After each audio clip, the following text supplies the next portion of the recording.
When Russia rolled its tanks across Ukraine's border in February 2022, the world braced for what many thought would be a lightning-fast victory. Analysts predicted Kiev would collapse within days. After all, this was the military long touted as the second most powerful on the planet. But 3 years later, what was supposed to be a swift triumph has instead gone down as one of the greatest strategic disasters of modern times.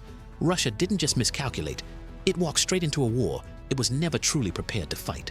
From the very beginning, the Kremlin's assumptions were built on fantasy rather than reality.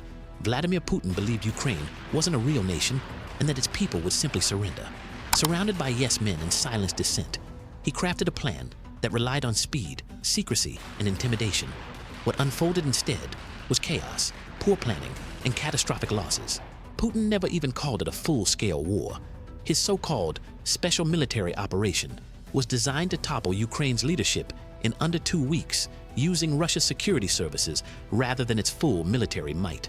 Moscow was so confident of victory that its troops packed parade uniforms for celebrations in Kiev, but not spare parts for tanks.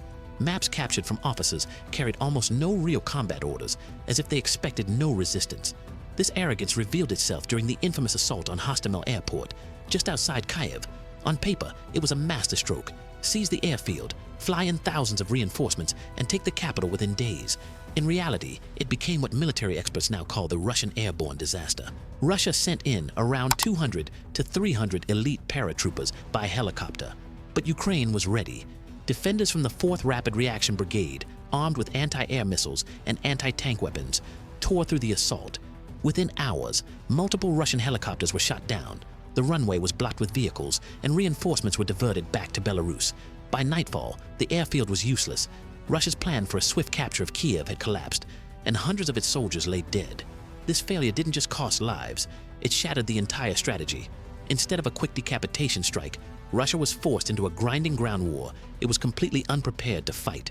What followed exposed every weakness in Russia's military machine.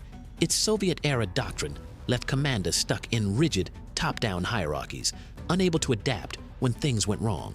The absence of a strong non-commissioned officer corps meant frontline units had no flexibility or initiative. By contrast, Ukraine's NATO-trained forces thrived on quick decision-making and small unit tactics. This wasn't just a tactical issue, it was cultural. Russia's authoritarian model punished creativity and rewarded blind obedience. Centuries of rigid command structures translated directly into a battlefield where failure couldn't be corrected once it began. Russia's Air Force, once seen as a core strength, failed to secure the skies. Its vaunted modernization programs, like the T-14 Armata tank, proved hollow, parade pieces rather than battlefield game changers. Even at sea, where Russia was expected to dominate, Ukraine flipped the script.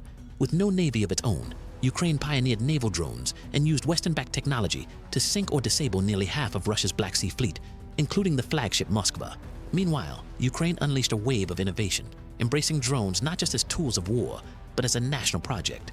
Volunteer engineers built prototypes in workshops, and within months, Ukraine was deploying battlefield-ready drones that outpaced Russia's aging arsenal. The numbers tell the story of just how devastating these failures have been. By mid-2025, Russia had lost more than 4,000 tanks and over 13,000 armored vehicles, equipment losses that dwarfed the total arsenals of many nations. Human casualties have been staggering as well, with over 1 million Russian soldiers killed or wounded since the war began.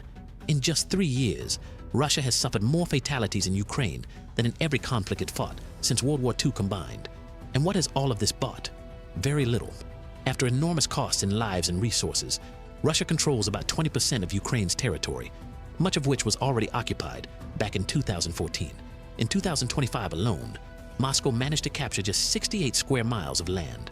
At that rate, experts estimate the war would drag on for centuries.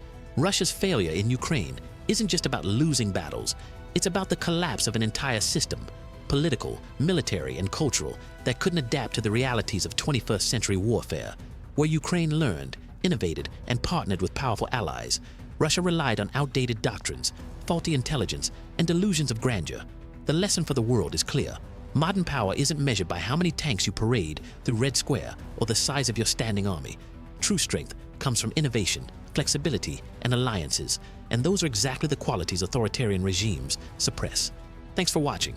To dive deeper into how Ukraine's counteroffensives rewrote the rules of modern conflict, check out our breakdown of the Kharkiv campaign. And if you want to stay ahead of the curve on global military strategy, don't forget to subscribe to Defense Horizon X for more in-depth analysis.